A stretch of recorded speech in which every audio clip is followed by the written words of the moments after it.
పరిస్థితులన్నీ నీ చేయి దాటిపోవచ్చు, కానీ ఆయన చేయి దాటిపోవు.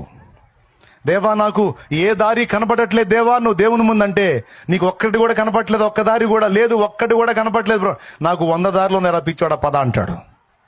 నీకు ఒక్క దారి కూడా లేదు, కానీ నేను నిన్ను విడిపించడానికి నాకు 100 దారిలో నేను నడువు ముందుకు అంటాడు ఆయన.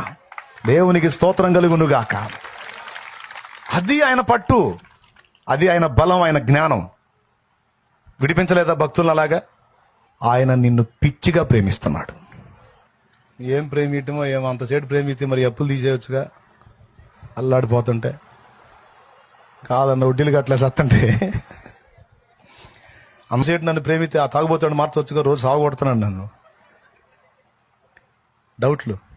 అంతసేపు ప్రేమిస్తే మరి మరి మా ఆయనకు ఉద్యోగం ఇప్పించవచ్చుగా అల్లాడిపోతుంటే అని ఎవరు డౌట్లు వాళ్ళకు ఉంటాయి. ఇది కూడా గుర్తుపెట్టుకోండి. లాస్ట్ మాట, ఆయన నిన్ను